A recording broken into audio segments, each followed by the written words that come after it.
It's time for the last word with Lawrence O'Donnell. Hey, Lawrence. Hey, Jen, could you say that one more time just so I can take a sip of water before my my sure. Do you want me to just... I'm very capable of just continuing to talk, as you know. So if that's needed, I'm always here for you. That's all I needed. We have Timothy Snyder joining us tonight. Now that Donald Trump and J.D. Vance, for the first time, seem to be willing to almost say that it's possible Vladimir Putin hasn't been telling them the truth. So that's a big turn for them. And later, that's a turn. Later in the hour, Jen, I don't know if you noticed this today at the Vatican, but when the new Pope emerged today, he was flanked by the leadership of the church. And there was not a single woman up there, as usual, as has been the case for quite a long time. And so we're going to hear from Sister Simone tonight about her perspective on this new Pope. And there's really interesting news breaking about him tonight. Every hour we're learning more and more about him, including, really interestingly, his roots in New Orleans. This is becoming a more fascinating story by the hour. It's so fascinating. I feel like I need to watch Conclave. I'm not the only one. It sounds like there was reporting that some of the bishops were watching Conclave. So I can't wait to see your reporting and to hear what Sister Simone has to say. Yes, there were no women. I noticed that as well. I think everyone did. There will be in our discussion of the new Pope. That's for sure. Love to hear that. Thanks, Jen. Have a great show. Thank you. Well, today, Donald Trump retreated and surrendered twice. Once in his trade war, and once again in the United States Senate. We reported on this program last night that Donald Trump's increasing political weakness had made it impossible for him to get enough votes in the Senate to confirm his choice to be the U.S. Attorney for the District of Columbia. And today, Donald Trump surrendered and withdrew his choice for confirmation to that position. And while he was at it, Donald Trump admitted, in effect, that he's just too old and too weak to do his job. I can only lift that little phone so many times in a day. That's how Donald Trump explained his inability to get the 50 votes he needs from Republican senators, plus the vice president, to achieve that Senate confirmation.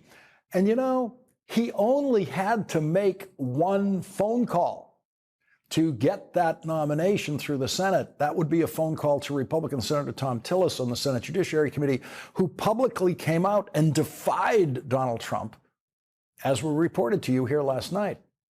Because Donald Trump is now so politically weak among Republicans in the United States Senate, Thom Tillis said no publicly. I will not vote for Donald Trump's choice.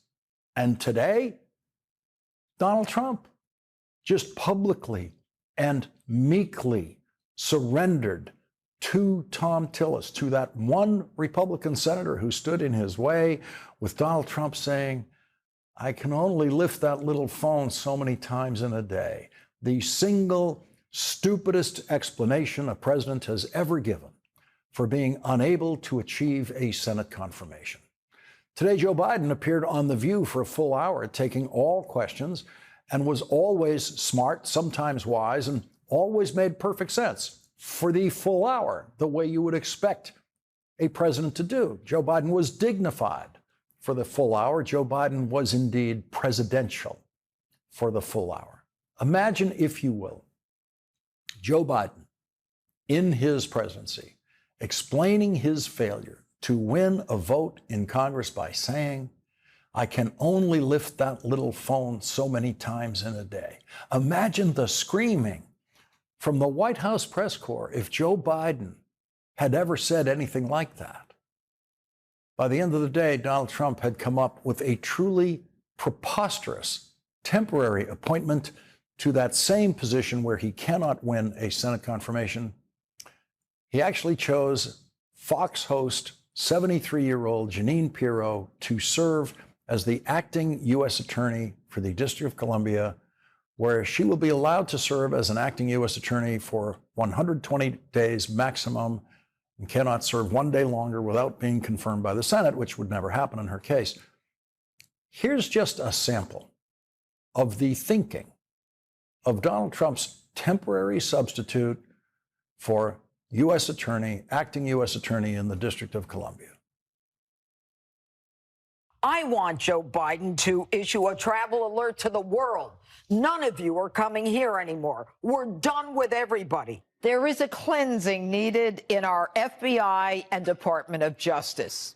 It needs to be cleansed of individuals who should not just be fired, but who need to be taken out in handcuffs. Jeanine Pirro, you can safely assume, will not take a single person out of the FBI headquarters or Justice Department in handcuffs during her temporary tenure. Donald Trump's other big retreat was on the world stage today. The Wall Street Journal describes it in this headline: Trump stages a trade war retreat. The Wall Street Journal said Republicans want to pretend this retreat is genius at work. Nobel Prize-winning economist Paul Krugman writes, "This will be smoke and mirrors, an attempt to persuade the gullible that Trump's tariffs are actually working. We can be sure of one thing. It won't lead to any significant opening of the British market to U.S. goods. Why? Because that market was already wide open before Trump stomped in. The most important thing to understand about Trump's trade war is that it's an attempt to solve a problem that only exists in his imagination. Trump's tariffs are a huge destructive attempt to fix something that wasn't broken." Unlike China, the United Kingdom is one of those countries that actually buys more from the United States than the United States buys from the United Kingdom. That's who Donald Trump announced some kind of agreement with today. Donald Trump tried to stress today how important it is to get a trade agreement with such a big trading partner as the United Kingdom. The United Kingdom was once the biggest economy in the world, but that was a very long time ago. And now the United Kingdom is a smaller economy than California. And so Donald Trump has agreed not to impose his illegal tariff of 25% on British cars imported into the United States. And you will not be surprised to know that the only actual British car maker that Donald Trump repeatedly mentioned when discussing British cars today was the kind that he used to ride around New York City in, Rolls-Royce. Of the 14 million cars sold in the United States in a year, Rolls-Royce accounts for 1,765. It is the most insignificant imported product into the United States that you could possibly think of. But that car dominated Donald Trump's thinking today. I mean, unless somebody shows me that there's another kind of a car that's comparable to a Rolls-Royce, then there aren't too many. This is a good commercial for Rolls-Royce, but they're going to order a lot of cars. Mr. President, I wonder whether you'd like to buy. I mean, Well, the last time this happened, they ended up... I would be happy to suggest a discount, obviously a very modest discount. We have to protect our profit margins. I've had many of them, actually. That's right. He said many of them. The gaudiest New York vulgarian of our lifetimes used to ride around New York City in a Rolls-Royce before he decided, as a politician, that no one should ever buy a foreign car. As usual, Donald Trump demonstrated in his announcement of a return to almost normal trading status with the United Kingdom that he has no idea what he's talking about, or better put, he has no idea what he's asked about. Listen to Donald Trump's answer about non-market barriers to trade and see if there's the slightest hint that he knows what that means. On the non-market barriers, how did you get the UK to bend, and what was the 11th hour deal or ask? Well, I think it was really just a part of the overall. I mean, they have so many things that are so good for them. It's going to be so good for the country. And that was sort of easy. It wasn't, we had non-market, I call it non-market or non-monetary trade barriers. And we had quite a few of them, not nearly as bad as some countries. Some countries have, you know, they have virtually no tariff, but the rest of it is so brutal you can't do business with them, right? So it's a very important question, actually. No, I think the overall deal just worked out very well from their standpoint. They were willing to give that in order to get other things, and you might want to speak to that, Mr. Ambassador. That's right. When you have no idea what the question is about, you turn to the British ambassador and you say, "You might want to speak to that, Mr. Ambassador. Donald Trump just said there's quite a few of them, but he never said what they are. He never identified even one. So Donald Trump spent the day trying to protect Rolls-Royce. And he did protect the market for Rolls-Royce in the United States. The American automobile industry, though, is disturbed that Donald Trump is more concerned with his friends in the United States being able to buy Rolls-Royces at their usual price instead of the survival of American automobile manufacturers. Today, the big three U.S. automakers issued a statement saying they are disappointed. Quote, "The U.S. automotive industry is highly integrated with Canada and Mexico. The same is not true for the United States and United Kingdom. We are disappointed that the administration prioritized the UK ahead of our North American partners. Under this deal, it will now be cheaper to import a UK vehicle with very little US content than a USMCA compliant vehicle from Mexico or Canada that is half American parts. This hurts American automakers, suppliers, and auto workers. We hope this preferential access for UK vehicles over North American ones does not set a precedent for future negotiations with Asian and European competitors."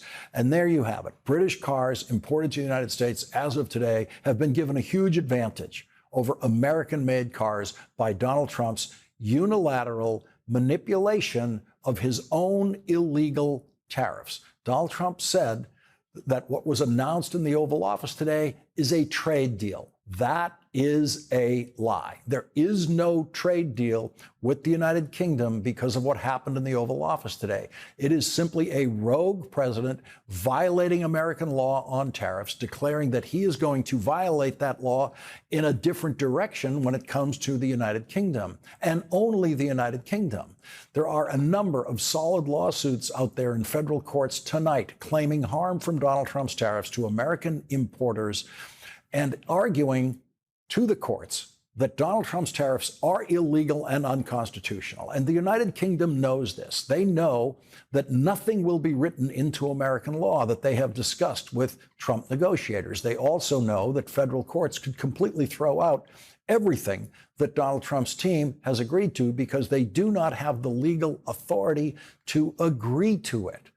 Only Congress could make what Donald Trump is talking about the actual trade law of the United States. And nothing agreed to by the White House on international trade can ever become law, can ever be written into law without the approval of Congress. The stock market very much approved of Donald Trump's retreat today. The market was up and will probably be able to stay up on the now well-earned belief and expectation that Donald Trump will continue to surrender in so-called trade negotiations and continue to dramatically reduce or eliminate the illegal tariffs he has been threatening to impose. Donald Trump has gotten no concessions from China since launching his trade war against China, zero. And the New York Post is reporting tonight that Donald Trump is already planning to drop his illegal tariff against China from 145% to 50% next week when Trump administration officials will be meeting with Chinese officials in Switzerland. The Chinese officials reading that information in the American press about Donald Trump already caving to them before they've even arrived in Switzerland and said a word is no doubt very encouraging to the Chinese negotiating team. Donald Trump is rightly seen as the confused, economically illiterate clown at the center of his own trade war, who has become the most unpopular president in the first 100 days of his presidency in the history of presidential polling. In The Atlantic, Michael Schulman writes about what that will mean in the next week's talks in Switzerland with China. Quote, Trump's negotiating position will be the weaker one. Already in recent months, U.S. policy has appeared to vacillate, its strategy and goals uncertain, while Chinese leader Xi Jinping has held fast, presented an image of strength, and kept his larger geopolitical goals in focus. China has taken the opportunity of the chaos of Trump's trade policy to draw other countries, including American allies, closer to itself. The longer this standoff has persisted, the more Trump has signaled that he's the one who badly needs a trade deal. Just days ahead of talks with China, Trump's goals remain unclear. Beijing's far more consistent position has been that China will not bow to American pressure and that Washington must act to resolve the crisis it started. Trump's tariffs have given Xi an opportunity to portray himself as the more responsible and reliable statesman, and that is the easiest thing any head of state has ever tried to do, portray himself as more responsible and reliable than Donald Trump. The people standing around Donald Trump in the Oval Office today, with the exception of the British ambassador to the United States, have all made a commitment, an oath of office of sorts, to publicly lie for Donald Trump about international trade, and in J.D. Vance's case, about anything and everything. They have all implicitly taken an oath to never use one of their powers as members of the cabinet, and that is invoke the 25th Amendment, along with the vice president, to remove the president from office and install the vice president as acting president due to the president's inability to serve. Donald Trump chose a cabinet that really is 25th Amendment proof.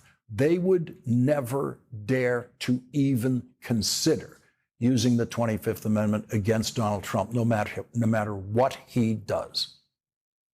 And they demonstrate their fealty to Donald Trump in the most perverse ways in the history of presidential cabinets. The rodeo clown of the Trump cabinet, Howard Lutnick, who has no experience in government and apparently no experience in decency, debased himself once again today, this time not with the stupidest words ever spoken by a Commerce Secretary about tariffs. He does that every day. This time it was with a goofy guffaw, bending over, laughing, and clapping when Donald Trump, in a Trumpian ramble reeking of dementia, called the first and only Jewish leader of the United States Senate a Palestinian.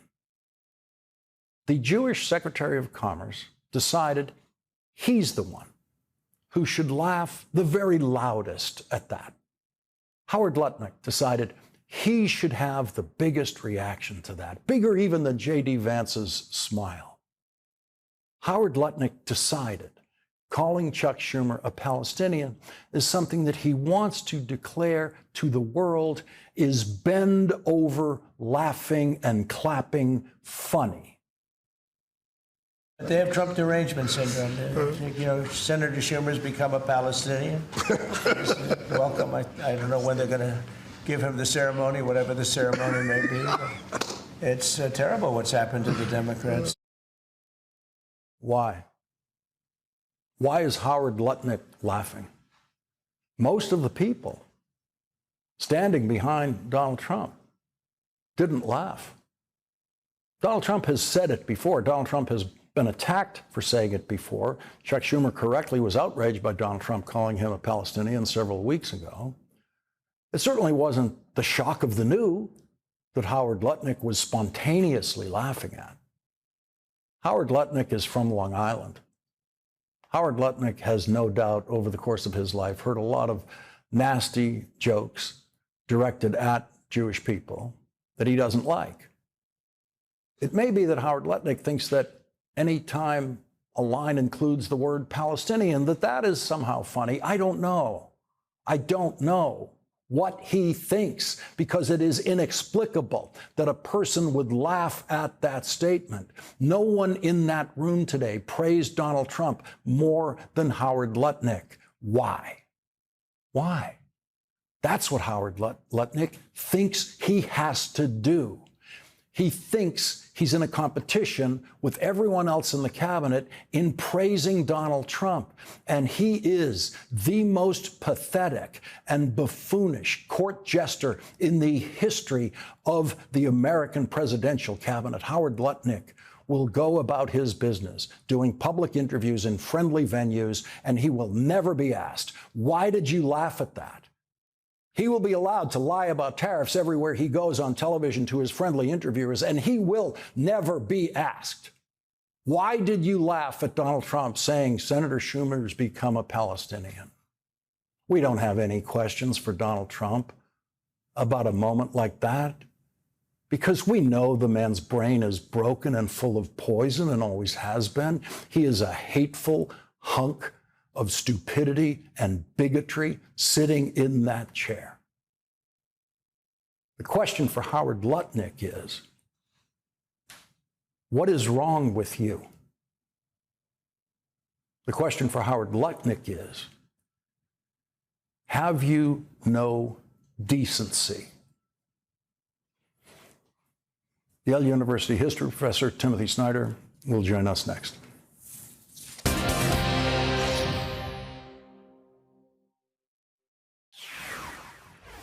Today, Vladimir Putin welcomed China's President Xi to Moscow as the main guest for what Russia calls Victory Day, a celebration of victory in World War II. The New York Times reports Mr. Putin described Moscow's close ties with Beijing as a stabilizing factor in the international arena, despite what he called a difficult geopolitical situation. Vladimir Putin promised that Victory Day would bring a 3-day ceasefire in Ukraine. Ukraine says the ceasefire lasted only hours. Reuters reports Ukraine's foreign minister said on Thursday Russia had repeatedly violated its own 3-day ceasefire hours after it began and called the initiative a farce. After speaking with Ukrainian President Zelensky by phone this afternoon, Donald Trump posted this. The U.S. calls for ideally a 30-day unconditional ceasefire. Hopefully an acceptable ceasefire will be observed, and both countries will be held accountable for respecting the sanctity of these direct negotiations. If the ceasefire is not respected, the U.S. and its partners will impose further sanctions. President Zelensky then immediately agreed to a 30-day ceasefire in a social media post, and on Fox this afternoon, J.D. Vance said this. What would bother me is if we conclude that the Russians are not engaging in the negotiation in good faith. And if that happens, yeah, we're going to walk away. The president's going to say, we're out of this thing. Russia can't expect to be given territory that they haven't even conquered yet. And that's one of the things that they put down in that initial peace plan. Joining us now is Timothy Snyder, professor of history at Yale University. He's the author of the New York Times bestsellers On Freedom and On Tyranny. Professor Snyder, I'm happy to say encouraging sounding statements today from Donald Trump and J.D. Vance. Well, it's to the credit of the Ukrainians who keep consistently saying, we will accept a 30-day ceasefire. We are ready for this. And that makes the reality eventually dawn that the Russians are the ones who keep talking about a ceasefire but not believing it. I'd like to think this is good news, although I would hope that the president and the vice president could go beyond saying, we'll walk away, which isn't much leverage, and say specifically, we're going to exert pressure on Russia now to get them to the table. Yeah, they seem to be just patiently waiting. You know, Vladimir, what are you going to say? When anyone else in this situation would be presenting Russia with the encouragements to come to the table and the prices you will pay, rather specifically, if you don't. Yeah, it's quite ironic given that Donald Trump's own explicit negotiating philosophy is that you overwhelm the person with pressure right at the beginning and force them to react. They've done the opposite. They've made concession after concession to the Russians, and thereby they've taught the Russians that time is on their side. So for this all to work, the Americans are going to have to do something quite dramatic. And they can't say, look, if the Russians don't do something, we'll eventually do something. Mm-hmm. They have to apply the sanctions now. They have to change the situation now. Yeah, it's so striking when you compare it to, say, China, where he begins with 145% tariff. That's how he begins the discussion. And here he begins with patient waiting. Yeah, it's really quite strange because it's just politics 101. Russia's the aggressor. Russia says over and over again it wants the war. If you want to get Russia to do something else, you have to change the overall structure of the situation. You can't wait for their permission to do it. You have to act yourself. And you think this would be, as you say, Trump's strength, but it hasn't been. He's been passive. I just want to read exactly what President Zelensky said today because he's handling this so well. He said Ukraine is ready for a full ceasefire starting right now from this very moment. A 30-day silence, but it must be real. No missile or drone strikes, no hundreds of assaults on the front. The Russians must respond appropriately by supporting the ceasefire. They must prove their willingness to end the war. I mean, that is just perfectly phrased to put it right on Russia so that even J.D. Vance and Donald Trump can see it. And one wonders whether it seems President Zelensky really has figured out the code in dealing with these people. He's done everything pretty much as well as it could be done. The ball isn't just in Russia's court, right? The ball has been resting there the entire time, right? And what Zelensky has done is make it very simple for the Americans. Very simple. We are doing exactly the thing that you asked us to do. Please look at the other side, which is the aggressor, which is continuing the war, which is committing the war crimes, and so on. Yeah, and so what Zelensky's established is, in effect, I'm going to show you, by agreeing with you, everything, I'm going to agree right away. I'm going to make, the precious earth deal with you. I'm going to make the deal with you on our resources. I'm going to do all of that. And you're going to see Vladimir Putin's going to do absolutely nothing. He'll never come in your direction. Yeah, the Ukrainians have done literally every single thing that they can do, but they can't bring this across the line by themselves. The Americans have to help them by either putting them in a position to defend themselves, win the war, push the Russians back. The key story here is that in about a week, American military supplies to Ukraine will run out. If we want this war to change in the right direction, we have to arm them, which is not being talked about at all. One thing Donald Trump does when he talks about this war is he always exaggerates the number of casualties that are occurring every. He's got this number 5,000. I don't think there's been a week when 5,000 people have been killed in this war. Certainly not 5,000 soldiers. Why is he doing that? Why is he exaggerating the death count? What does that do for him in the way he sees this? I think it does two things. The first is that it allows him to both sides of the issue. So he always says countless soldiers are being killed on both sides, as though this were some kind of generic tragedy, as opposed to a war that the Russians started and are continuing. I think the other thing that he does with this is that he tries to create the impression that it's unclear why anybody would be fighting, right? And it is clear why the Ukrainians are fighting. If they don't fight, they still get killed. Yeah, and so as we go forward, is it possible that Vladimir Putin now is, in effect, the person who's doing the most damage to Vladimir Putin's position with Donald Trump? I'd like to think that that's true.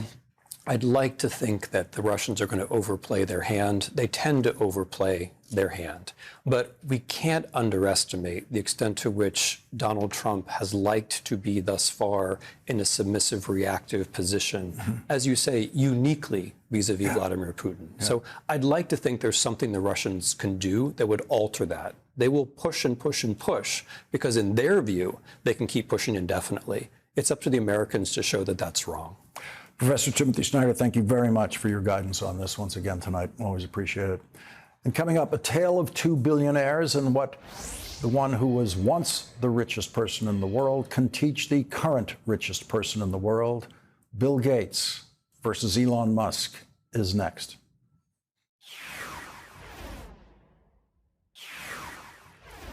And now tonight's tale of two billionaires. The richest person in the world once said, "The man who dies rich dies disgraced."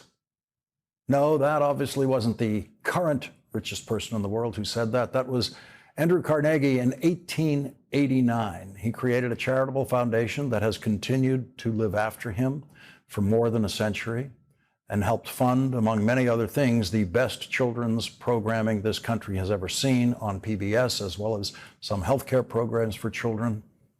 As Walter Isaacson reported in his biography on the current richest person in the world, quote, Musk has shown little interest in philanthropy. Bill Gates tried. Walter Isaacson's book tells the story of Bill Gates, who was once the richest person in the world, trying to convince Elon Musk to give something back. But he got nowhere. Bill Gates has apparently given up on Elon Musk after Elon Musk decided that the United States of America should stop feeding starving children with the excess food that the United States produces and cannot consume.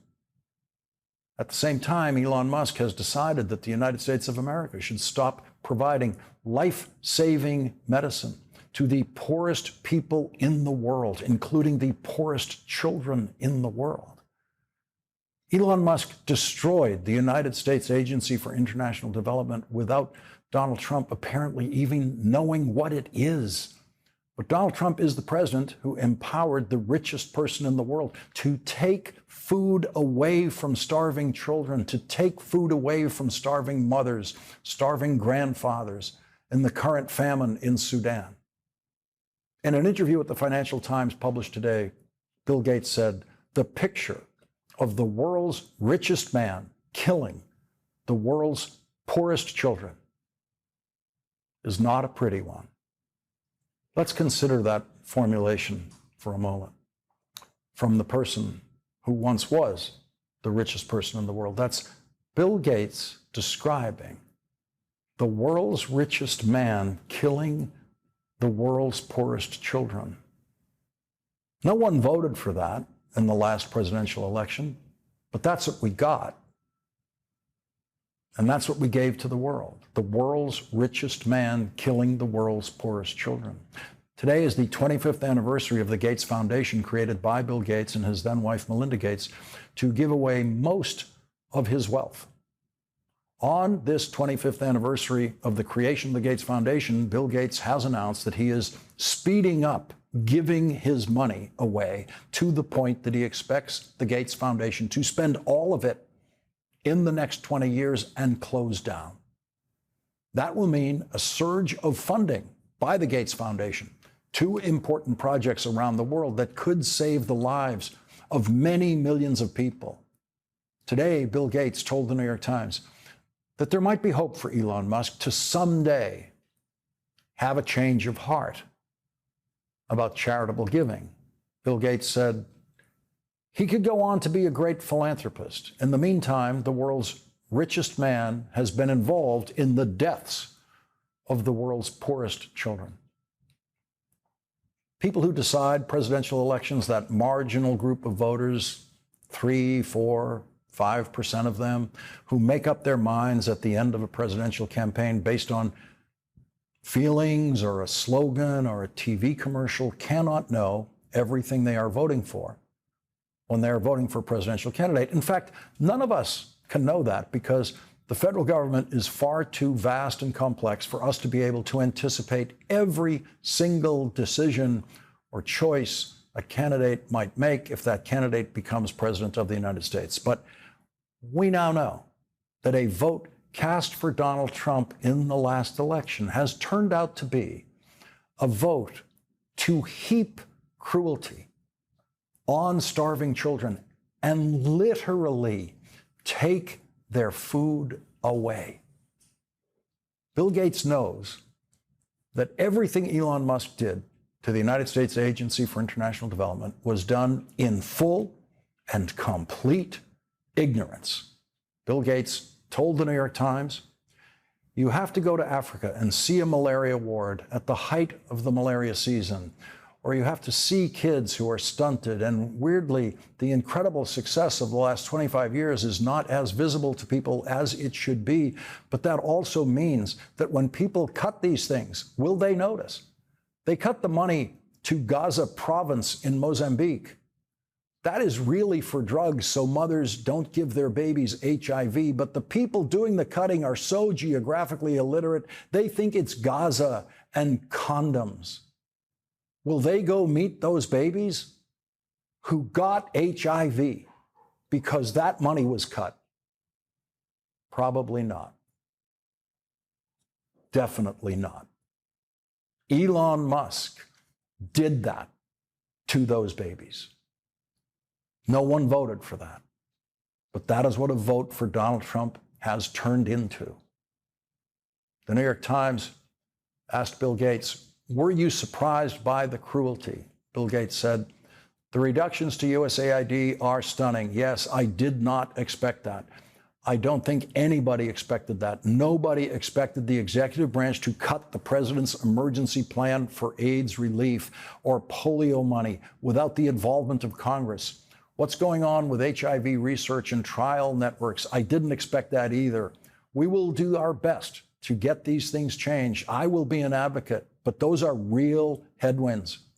I see it as a 4 to 6 year interruption." 4 to 6 years in which Bill Gates, who has been there, sees, quote, the picture of the world's richest man killing the world's poorest children. The Financial Times reports Gates intends to pass on less than 1% of his wealth to his children. He said he was a supporter of a strong estate tax to prevent dynastic wealth and of much more progressive taxation. In explaining his decision to part with his wealth over the next 20 years, Bill Gates, who is 69 years old, said, "People will say a lot of things about me when I die, but I am determined that he died rich will not be one of them.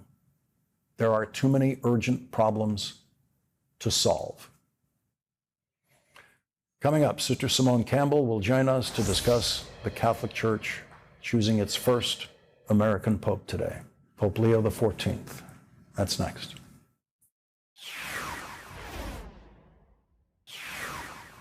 For the first time, the world's 1.4 billion Roman Catholics have an American Pope. Robert Prevost, who is now Pope Leo XIV, was born in Chicago in 1955 as a graduate of Villanova University, a Catholic university near Philadelphia. Along with being the first American Pope and the first to be born on the North American continent, Leo the 14th is an Augustinian and the first Augustinian friar to be named Pope. The New York Times described Pope Leo XIV saying, a member of the Order of St. Augustine, he resembles Pope Francis in his commitment to the poor and migrants and to meeting people where they are. Prior to becoming Pope, Leo XIV occasionally posted on social media, including posts critical of Donald Trump and J.D. Vance. His most recent was in April, when he shared a post from a Catholic commentator who referred to Donald Trump and El Salvador's President Bukele for laughing about the deportation of Kilmar Abrego Garcia. In February, he posted an article titled, "J.D. Vance is wrong. Jesus doesn't ask us to rank our love for others."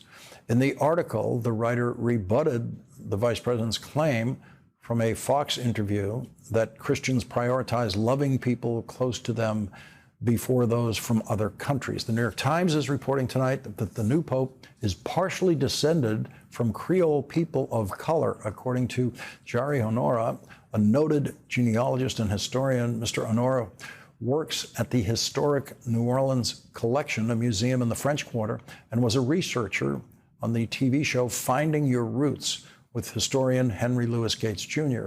The word Creole has multiple meanings in the Louisiana context. It can refer to people of European descent who were born in the Americas, but it also commonly refers to mixed race people of color. And joining our discussion now is Sister Simone Campbell, award-winning author of Hunger for Hope, Prophetic Communities, Contemplation, and the Common Good. She is former executive director of the Catholic Advocacy Group Network. Sister Simone, I have been wondering all day what you have been feeling and thinking about this new pope.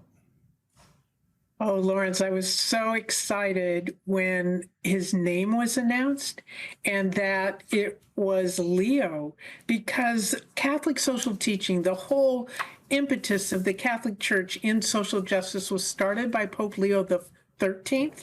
And now we have Pope Leo XIV, who is picking up that mantle, not just from Pope Francis, but also from Pope Leo XIII. I think it's a refreshing, engaging opportunity that we have at this moment in the Church. It's exciting. And Sister, the first American Pope. Yes, he's an American, a Chicagoan, and I understand there's a fight in Chicago about whether he supported the Cubs or the White Sox. But apart from that, I think he's also a man of the world, because he's lived about a third of his life in the U.S., about a third in Peru, and about a third in Italy. So he's really an international person who speaks 5 languages fluently. So he's a great gift of internationality, and his emphasis, like Pope Francis, on synodality, which is the whole effort at conversation in the church, at coming together through conversation, I think makes him a natural for the next step. We have seen some American cardinals who, I guess the way I would put it, are surprisingly sympathetic to Donald Trump. They try not to be overtly political, but you can tell that there's a certain chumminess and sense of support of Donald Trump by some of them. And we also have many American cardinals who stand in opposition to so much of what Donald Trump stands for. Can we place the new pope somewhere in that mix? Do we know enough?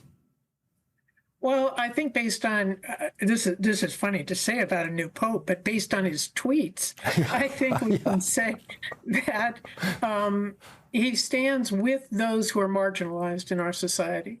So he stands with the migrants.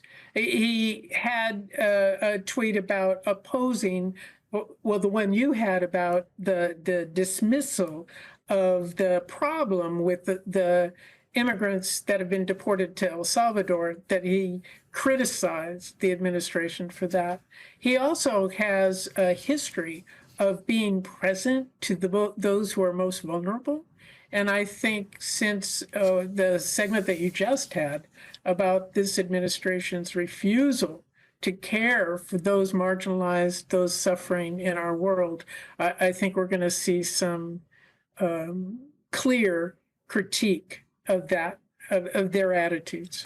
Sister Simone Campbell, so important to me personally to hear your reaction to this new pope tonight, and to our audience. Thank you very much for joining us.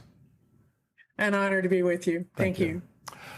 Pope Leo will get tonight's last word in English next. Here is Cardinal Robert Prevost last year before he became Pope Leo XIV. And as Pope Francis has reminded us many times, a bishop is called to serve. His authority is service. And so to look for different ways in which a bishop can serve in any given society, in any given church, I think is very important. The bishop is not supposed to be a little prince sitting in his kingdom, but rather called authentically to be humble, to be close to the people he serves, to walk with them, to suffer with them, and to look for ways that he can better live the gospel message in the midst of his people. Pope Leo XIV gets tonight's last word.